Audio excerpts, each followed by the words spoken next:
So, my first exposure to the old earth interpretation of Genesis was hearing a lecture by Dr. Hugh Ross and Dr. Fuzz Rana about 20 years ago here at the University of Texas. And I had never heard of the old earth interpretation, and it surprised me when they started talking about it, but I found it to be very intriguing. And so when I went home, I ordered Dr. Ross's book, The Genesis Question. And as I began reading the Genesis Question, I really found it to be very compelling. I mean, I was buying what he was selling, right? I was latching onto it. And then it got to chapter 18, he started talking about the flood. He started talking about how the flood of Noah was a regional flood, not a global flood. And I remember that my initial reaction as soon as I started reading that was, no. No, it's not. How can you say that? I'm the son of a preacher. I've been in church all my life. I've read the story. It's clearly talking about a global flood. And as I was reading it, I just kept going, no. It's like, you can't do that, right? You just can't go and change history like that. Everybody knows it's a global flood. And so for me at the time, my mind wasn't even open to the possibility. I couldn't even consider it. I distinctly remember that was a part I just had to set aside and not think about it because I couldn't think about it. I was not open to the possibility.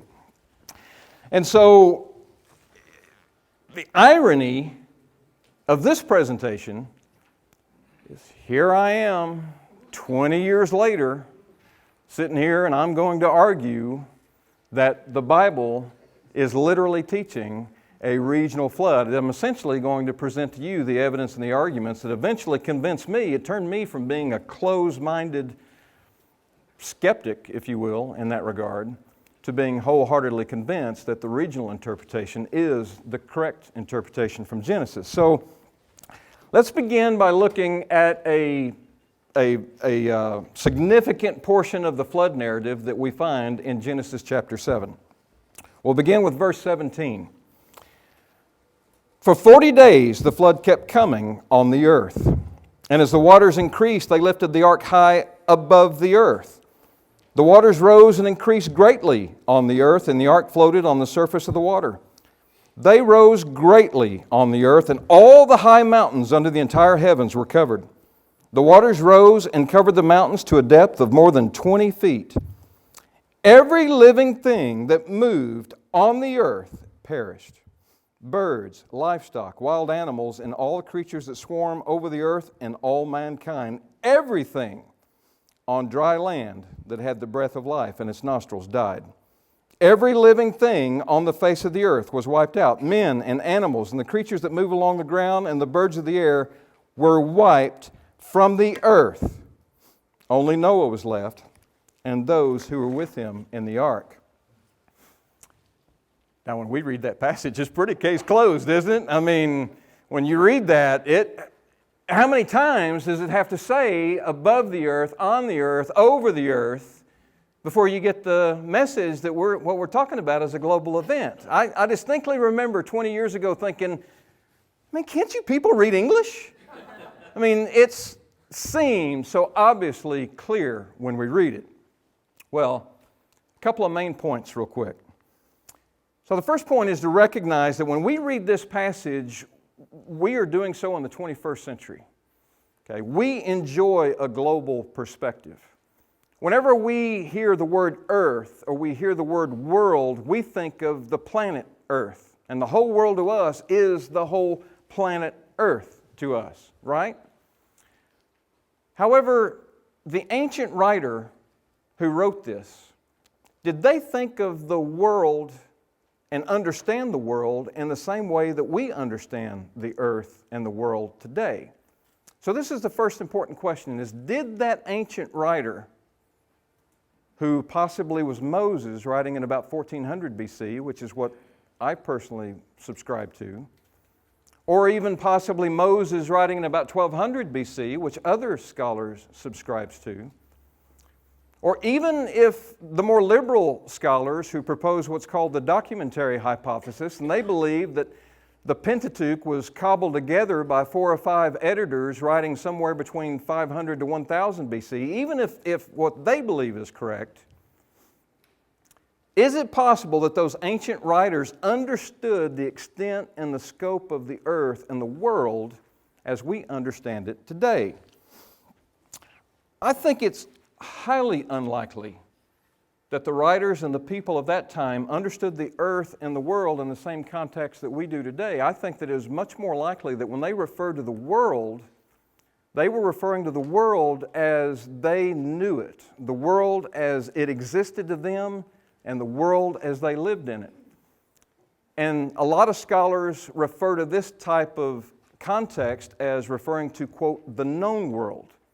And when these writers referring to the world, they're referring to the known world. And in fact, we find numerous examples of this in Scripture.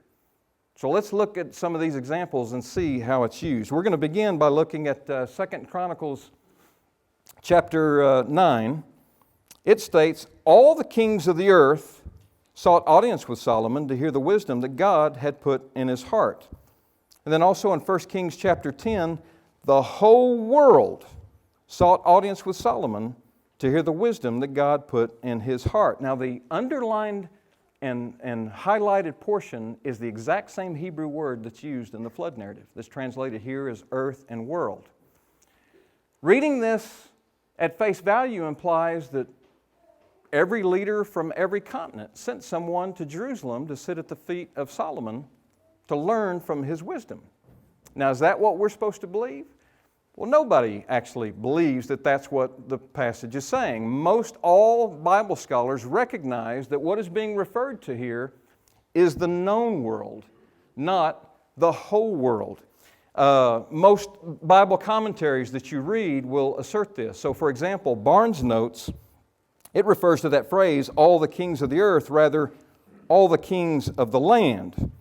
All the monarchs, that is, whose dominions were included in Solomon's empire. So most all translators recognize that that language, that phraseology, could have just as literally been translated as all the kings in the region, or the whole region sought an audience with Solomon, that is more literally what was being stated there. Let's look at another example. This is in Ezra chapter 1. This is what Cyrus, king of Persia, says, quote, the Lord, the God of heaven, has given me all the kingdoms of the earth. Once again, it's the exact same Hebrew word that is used in the flood narrative, and we know that Persia was a mighty empire, but it was a mighty regional empire. We know that Persia never conquered the entire planet, the whole earth. So this is another undisputed example of this phrasing being used, referring more literally regionally, whereas the writer is referring to the whole world as they knew it, the known world. And we find several examples of this in the New Testament as well. So if we look at Luke chapter 2, in those days a decree went out from Caesar Augustus that all the world should be registered. Now, all the world is exactly what the Greek says. But all Bible translators recognize that that doesn't mean the entire world as we understand it, that it's more literally referring to the entire Roman world or the Roman Empire. And in fact, some translations change it to that to be more specific. So for example, the NIV states the entire Roman world, whereas the Apologetic Study Bible refers to the whole empire. Here Paul and let's look at one more. This is Romans chapter 1. First, I thank my God through Jesus Christ for all of you because your faith is being reported all over the world. Again, Paul is specifically referring to the Roman world or the Roman Empire, and most all Bible translators and commentaries recognize that and make that point. Okay, so it was very common for the ancient writer to refer to the whole world or all of the world, but more literally mean the known world in which they existed, where they were living. Now, another major point, recall earlier how when I read that passage, my initial thought 20 years ago was, you people can't even read English. Well, we have to remember it wasn't written in English, okay? So our English translation is a translation of the Hebrew, and if we're going to really understand what the text is saying and what is literally meant, we need to have a good comprehension and understanding of the Hebrew. And so when we look at that passage, we see the Hebrew word eretz that is used here 7 times throughout this passage. Each time it's underlined in bold, translated as the earth. Well, if we go to Strong's Hebrew Dictionary, it gives this definition of the Hebrew word eretz. It says that it's from an unused root, probably meaning to be firm, referring to the earth at large, or partitively, meaning a land, if you will. In the King James Version, it's commonly translated as a country, the earth, a field, the ground, the land. So the word eretz that we see translated as above, upon, or over the earth can just as accurately be translated as above, upon, or over the land or the country. So let's look at a couple more Old Testament verses and how that word eretz is used. We'll go to Habakkuk chapter 1. It notes, I am raising up the Babylonians, that ruthless and impetuous people who sweep across the whole earth to seize dwelling places not their own. Once again, just like the Persians, the Babylonians were a mighty and great regional power, but we know that they never swept across the entire planet Earth. And when people read this verse, they don't think that that's what it's saying. They recognize that what's being conveyed here is that the Babylonians essentially conquered the known world, okay, from their perspective at the time. Now here's a very interesting verse, and this is Genesis 41:57. So that states, and all the countries came to Egypt to buy grain from Joseph because the famine was severe in all the world. Now notice here that that Hebrew word eretz is used twice in the same sentence and translated differently in each instance. In the first instance, it's translated as countries. In the second instance, it's translated as a world. Also notice that in the first instance, it's referring to people. In the second instance, it's referring to geography.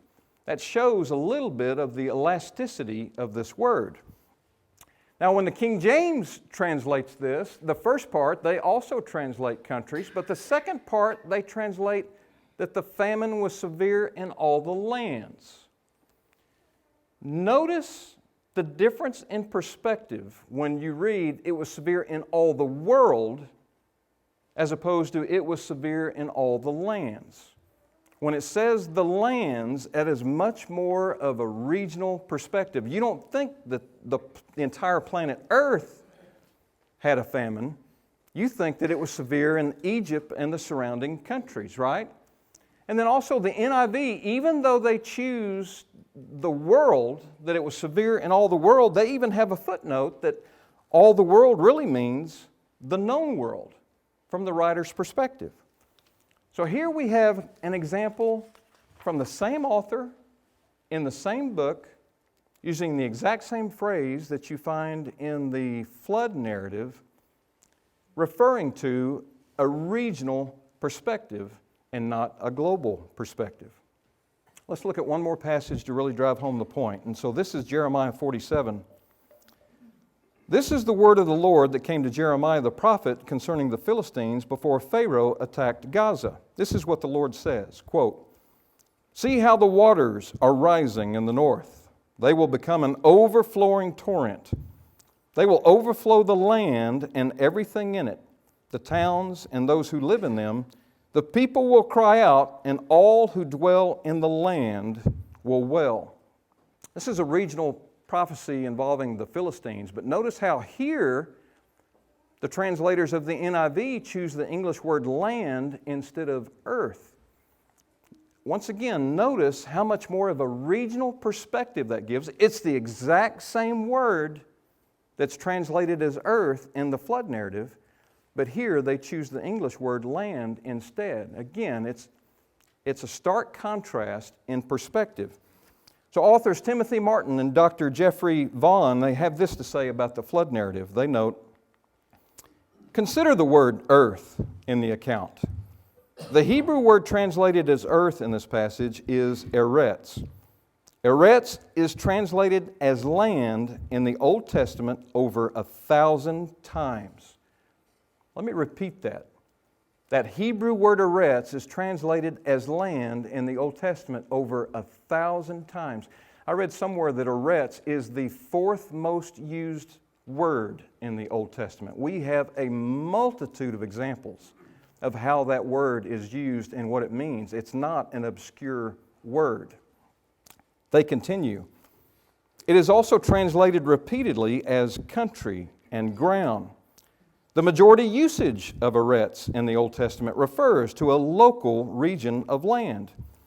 A casual reading of the flood account is substantially changed for the modern English reader by replacing earth with land, country, or even ground, which are just as appropriate for translation into English as earth.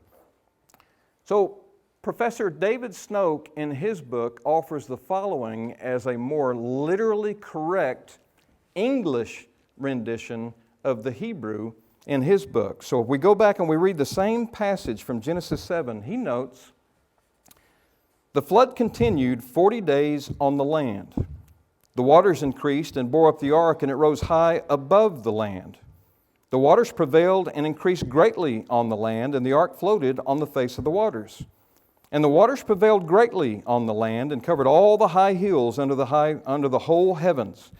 The waters rose 15 cubits and covered the hills, and all flesh died that moved upon the land.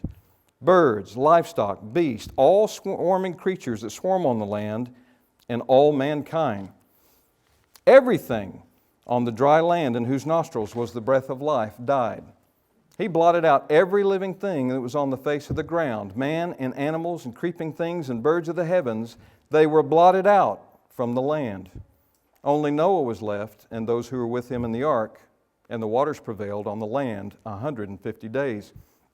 Again, notice how dramatic the change in perspective is by that one change in the word. So as the waters increased, they lifted the ark high above the land. Every living thing on the face of the ground perished.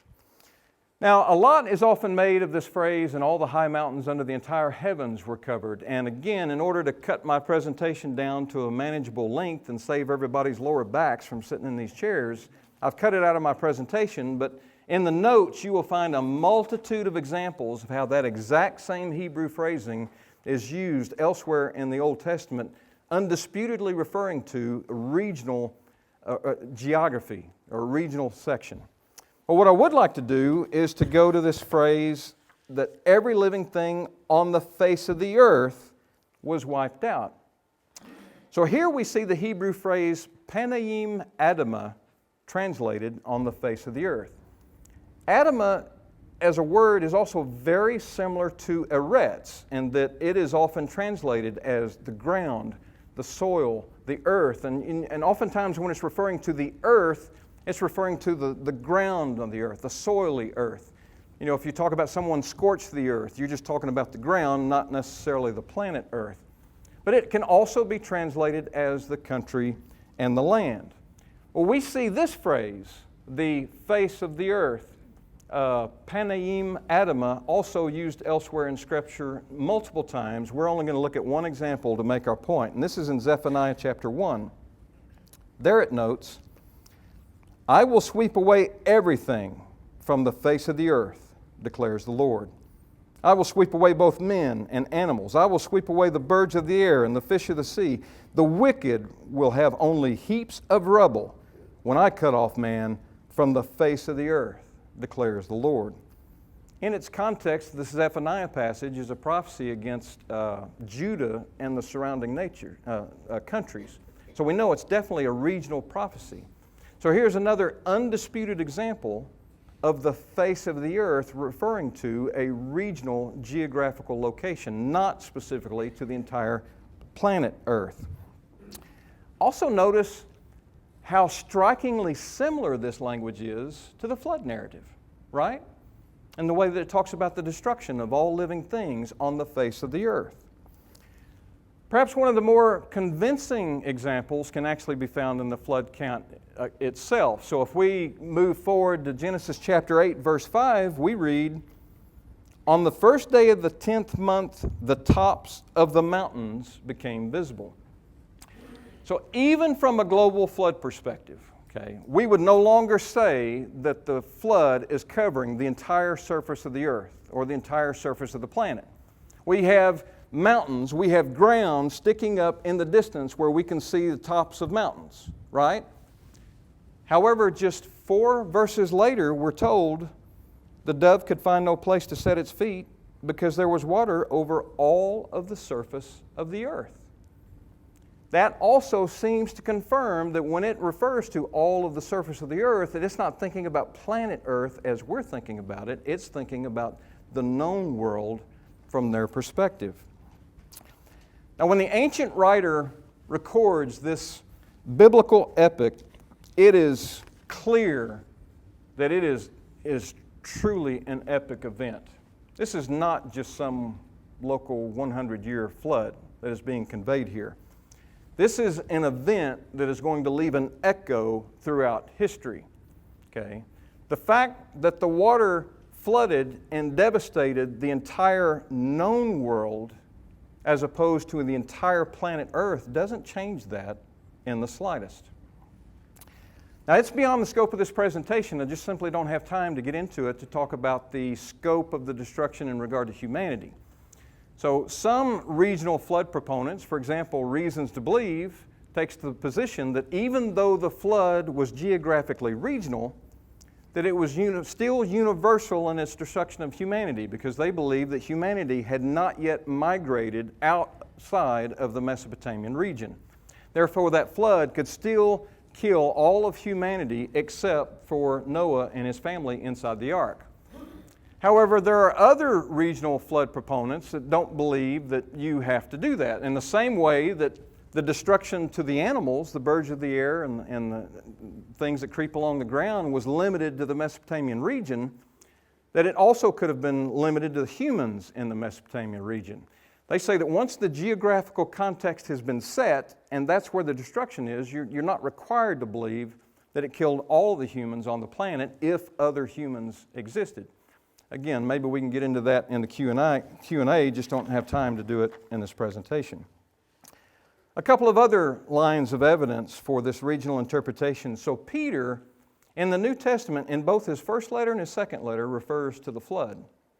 In the second letter, he makes this statement: "By these waters," referring to the flood, "also the world of that time was deluged and destroyed." So here he inserts this very interesting qualifier. He doesn't say that the world was destroyed. He says the world of that time. The King James translates it, the world that then was. So Peter seems to be specifically making the point that the world that was destroyed by the flood was perhaps somehow different than the world in which he and his readers were existing. Now, what exactly he means and is referring to is very much open to speculation. So you really can't take a hard line one way or another. But the idea that the world was somehow different at that time is certainly very consistent with the idea of a regional interpretation of the flood that applied to the world of Mesopotamia back then. Was not the same world, the same region that Peter existed. Another misunderstanding that I think also leads to this concept of the flood being global is being told that the ark landed high atop Mount Ararat. When I was in Sunday school, I was told the ark landed on Mount Ararat. Every television special, every documentary that I see, you have expeditions going up Mount Ararat. They show satellite photos. They show aerial photos of different structures or mysterious shapes that they see on Mount Ararat, right? However, practically every Bible translation notes the ark coming to rest on the mountains, plural, of Ararat. The Message, which is a paraphrase, they interpret it the Ararat mountain range. The Colorado Rockies extend through several states well beyond Colorado. The mountains of Ararat, which extend down to the foothills of the Mesopotamian plain, cover over 100,000 square miles. The ark could have come to rest anywhere in that region. The idea that the ark landed high on top of Mount Ararat arose in the 11th and 12th centuries. And so as traditional understandings happened, that became the traditional understanding of the landing place, but that's not biblical. That is not what the Bible says. Another very interesting point, so let's think of it from a global flood perspective. So you have the ark being built here in Mesopotamia, right? And you have the floodwaters rising and lifting up the ark. And the ark is floating. And from a global flood perspective, the waters are 20 feet above the highest peak in the whole world. And so the ark is floating on the waters for months, for up to 5-6 months, around 6 months or so, okay, before the waters begin to recede. Being pushed around by the wind and the waves, right? Ocean currents. But then lands right back in Mesopotamia, where it started. Why didn't it land in Siberia or Europe or South Africa? I mean, if it's truly a global event and it was on the surface of the water for that long, why didn't it land somewhere else? Well, again, a regional interpretation of the flood account makes complete sense. It was limited to the Mesopotamian region, or the flood was. So if we look at Genesis 8:11, it says that the dove returns with a freshly plucked olive leaf. Well, olive leaves do not grow in the higher elevations. This implies that the ark likely came to rest in a lower lying region of the Ararat mountain range. And the fact that the olive leaf was freshly plucked would also very likely imply that it probably came from a tree that was in a region unaffected or not destroyed by the flood. We'll see another reference to that here in a moment. So notice that at this point, I've been appealing to other Scripture to try and help us to better understand the context of the flood narrative. If you read about the proper way to translate the Bible, almost all translators say that step number one is always to look at other parts of Scripture that will help to illuminate and bring a clearer understanding of the text or the passage in which you're looking at. Notice that I have not appealed to any scientific evidence whatsoever. Not that I think that there's anything wrong with that. I think it's perfectly fine to appeal to God's general revelation, which is the truth that we glean from His creation, in order to help us to better understand and to help to illuminate our understanding of God's special revelation, which is the truth that we are giving through His Word. But I think now, 20 years later, that the case for the regional interpretation of the flood is very strong from the text alone. I don't think you have to appeal to the scientific evidence to make that argument. Now, whether or not the flood was global or whether it was regional doesn't settle whether or not it actually happened, that it's true and accurate history as opposed to just simply myth. However, if we're going to be looking for evidence on behalf of the flood, it's very important to establish from the onset what kind of evidence we're looking for. And so what we're looking for is not evidence of a global flood, but what we're looking for is evidence of a massive regional Mesopotamian flood. Now, before we look at the evidence on behalf of the flood, I'd like to say a few words about the supposed evidence against the flood. So I recently read David Ramsey Steele's book, Atheism Explained, and he's an atheist explaining atheism, right? Well, he had a very brief section in regard to the flood, and even though he acknowledged that there were regional flood proponents, all of his evidence and all of his argumentation were against the notion of a global flood. None of his arguments would apply against the notion of a massive regional flood. Likewise, Richard Dawkins, in his book, The Greatest Show on Earth, he spends an entire chapter criticizing the notion of a global flood. And he presents a multitude of arguments and evidence against the idea of a global flood that happened just a few thousand years ago. But once again, none of the evidence, none of the arguments would have been applicable whatsoever to the notion of a massive regional flood. I currently subscribe to the Skeptical Inquirer, which is probably the best known, most widely circulated atheist magazine. Now, like many of the atheist books that I read, I subscribe because I want to hear what the other side has to say unfiltered. Okay? There have been some well-meaning Christian apologists that I've read, and they've presented some atheist assertion or statement in one manner, but when I go and I read it in the context, I find out that it wasn't quite what was being said, and so I try to go and read the original source whenever I can. I want to see how they are representing or possibly misrepresenting the theist position. I want to make sure that I don't misrepresent them in any of my argumentation. I don't want to build a straw man argument that's very easy for them to knock down once they have a chance to address the fallacies that I'm imposing on them. And I'm genuinely open to a truthful argument wherever that may be found. I'm seeking the truth. I want to know the truth. I'm not afraid of the truth wherever that may be. I also find that it aids me in my argumentation with atheists, because if I can begin by appealing to some sort of an argument or some sort of evidence that credentialed, respected scientists and atheists acknowledge positively, then I think that is much more compelling than if I appeal to arguments or evidence that only theists believe to be true.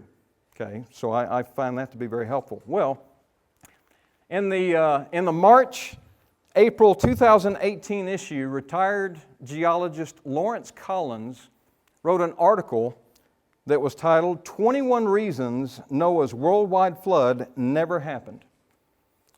All 21 reasons addressed and critiqued the idea of a global flood that happened just a few thousand years ago. None of the reasons would apply to a massive Mesopotamian flood. I'll show you two just as an example. So reason number 9, none of the sedimentary rocks in the Grand Canyon contains fossilized pollen grains that are produced by grasses, pines, and flowering trees and plants.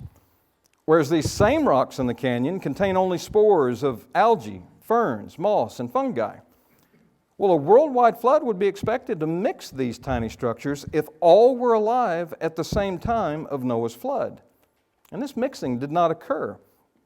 So once again, if we're looking for evidence of a massive Mesopotamian flood, what we find in the Grand Canyon, Arizona has no bearing on that whatsoever, right? Reason number 18. An experiment done by Charles Monroe III shows that the submergence of an olive tree underwater for more than 3 months kills the tree. On that basis, when a dove brought an olive twig with fresh leaves to Noah on the ark, the whole world could not have been submerged underwater during the flood. Otherwise, the olive trees would have been killed in the 6 months in their submergence under the flood. Again, a massive regional flood doesn't kill all of the olive trees in the planet. Okay, it was just in that region. So this is not a criticism against a massive regional flood. Now, later in 2018, in the September-October issue, Lawrence Collins had another follow-up article criticizing the idea of a worldwide flood. And this article was titled, 9 Biological Reasons Young Earth Creationists' Worldwide Flood Never Happened. Once again, all the reasons presented were attacking the idea of a global flood that happened just a few thousand years ago. None of them were applicable to a massive regional flood. The point being is that whenever you hear skeptics, atheists, scientists arguing against the notion of a biblical flood, they are always arguing against, they're always presenting evidence against the idea of a global flood and not a massive regional flood. And in a moment we'll see why that is. So if a massive flood of biblical proportions actually happened in the Mesopotamian area, then it would be very reasonable to expect that the memory of that event would also be reflected in the other ancient societies, especially in other Mesopotamian cultures. And that is exactly what we find. So Alfred Hirth, who's the author of the book Archaeology in the Old Testament, he summarizes it this way. The best extra-biblical proof of the flood is found in other ancient literature. The story of a massive flood is widespread and several dozen different traditions are known. That a flood account is preserved in so many cultures shows how popular the theme was. All sophisticated cultures would be expected to need a creation story. but not a flood story in their beginnings. The popularity of the flood theme can be used to argue for the historicity of the event. George Smith was an assistant in the Department of Antiquities at the British History Museum. And in 1872, he was sorting through some ancient Assyrian texts, and he was trying to classify these texts that had just been discovered in the Royal Library of Nineveh about 20 years previously. And so as he's picking up these texts, he picks up one text and he begins to read it, and it starts talking about this huge deluge. And it talks about these survivors that are on a boat and how this boat lands. And then he continues to read, and it says, I sent forth a dove. I released it. The dove went away but came back. Since no resting place appeared, she returned. Then I sent forth a swallow. I released it. The swallow went away but came back. Since no resting place appeared, she returned. Then I sent forth a raven. I released it. The raven went away, and seeing that the waters had diminished, she ate, circled, cawed, and did not return. He immediately, now the narrative, the text was incomplete, so he didn't have the whole story, but he immediately recognized the similarity with the biblical flood of Noah. And so when he published his find, the public interest was so great that they decided to raise money to send someone back to Nineveh to look for more Assyrian texts that might be able to fill in the rest of the story. And so the very next year, in 1873, they sent George Smith to Nineveh, and without any experience whatsoever as an excavator, he was able to find an additional 300 Assyrian texts, and he found one that filled in the entire Assyrian flood story. That tablet was an Assyrian 7th century BC copy of what has become known as the Epic of Gilgamesh. Assyriologists noted that the internal linguistic evidence suggested that the language of the tablet implied an original composition in the 18th to 19th century. So the tablet itself dated to the 7th century, but the story that it told appeared to date much earlier, to about the 18th or 19th century. Portions of an older Babylonian version dating to the 16th to 19th century BC have also been found. A Sumerian account of a flood with similarities to the biblical account has also been discovered. This appeared to contain many of the elements contained in the Babylonian account in the Epic of Gilgamesh. The Sumerians first invented cuneiform script, and their culture was dominant in Mesopotamia from about 3500 to 2400 BC. The Sumerian flood tablets dated to around 2100 to 1800 BC, but again, the stories that they record are recognized as being much older. A more recent Babylonian text called the Atrahasis Epic depicts another flood story comparable to Genesis. Although dating to around 1700 BC, this account is seen to be the product of considerable development, utilizing even older motifs, indicating an origin much more ancient. A similar storyline confirms man was created, problems arose, and the decision was made by the gods to correct the issues by the way of a flood. Now, because these other accounts, the recording of which all seem to predate the biblical flood of Noah, some scholars asserted, well, the writers of the Bible, they must have borrowed from these myths. They borrowed from these accounts. There are so many similarities, it can't just be a coincidence. Other scholars pushed back on that, and they said, no, wait a minute, that's not the only thing that could be happening here, because you're right, even though there are striking similarities, there are also some very noticeable differences in the accounts. Differences that make the flood narrative in the Bible perhaps even more believable. For example, in the Epic of Gilgamesh, the ship is shaped like a cube. And most seaworthy people will tell you a cube is not seaworthy. A cube would sink, whereas the dimensions of the ark in the Bible, very seaworthy and could certainly ride out a flood, if you will. And so these scholars assert, these could be independent stories or recordings of the same historical event. You don't have to believe that they borrowed from one another. These could be diverging societies that went off and independently gave their historical account of the same historical event. So in 1929, Sir Charles Leonard Woolley was excavating early dynastic royal tombs at Ur, and he instructed his men to sink shafts into the ground to see what they could find. And so as they sank these shafts, they consistently found, as they got down, they found an 8-foot layer thick of mud that showed no human occupation within that 8-foot layer. And he thought what he had found is virgin soil. He thought that that was the soil before humanity arrived in Mesopotamia. But it was much shallower than he thought he would find that. So he said, why don't y'all go ahead and push through that and see what we find below? And as they did, they dug down further, and as they got below that layer, they would find pottery and other flint instruments. And so Woolley thought what he had just discovered was evidence of the global flood of Noah. So the very next year, he would dig an enormous pit. See the size of these people that are all lined up around it. This pit was, how big was it? It was 70 feet, here it is, 75 feet by 60 feet and 64 feet deep. And in this main pit, he would encounter a layer of soil that was 11 feet thick, that was water-laden and had appeared to be deposited by a massive flood. When he would publish his findings, he would declare that he had found evidence of the great global flood of Noah. And then sure enough, other flood deposits were found at Kish, and within a few years, flood deposits were found at another Mesopotamian site, which is Shuruppak. Shuruppak was noteworthy because it was the home of Ziusudra, who was the Noah in the Sumerian flood account. Woolley was convinced that these were all confirmations of the global flood of Noah, of the biblical epic. However, very quickly after their discovery, it became apparent that all these flood layers didn't necessarily date to the same time period. So the Great Flood of Ur appeared to date anywhere from 4500 to 3500 BC.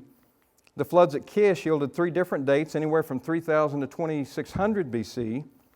The flood at Shuruppak dated somewhere between 2900 to 2400 BC, and it may or may not have been related to the earliest flood at Kish.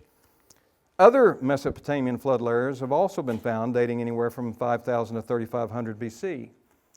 And so Woolley would eventually recant and say that no, he didn't find the evidence of the global flood of Noah. Instead, he acknowledged they found evidence of massive regional flooding in Mesopotamia. So what can we reasonably deduce? Well, there is a tremendous amount of evidence of massive flooding in the Mesopotamian region. That's why you'll hardly hear any skeptics argue that it never happened. There's plenty of evidence for it. However, none of them can be established with any certainty at this point to be the flood of Noah. Further excavations may reveal some incontrovertible evidence confirming one another to be the flood of Noah.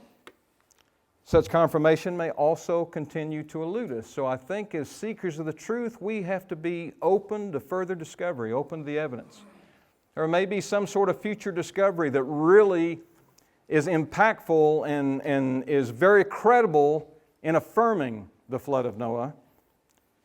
They may find some evidence that is really impactful in criticizing and making that doubtful. We don't know until it's discovered. At this point, we have to be open to what we might find in the future. As someone who believes that it happened, I expect to find evidence on behalf of it in the future.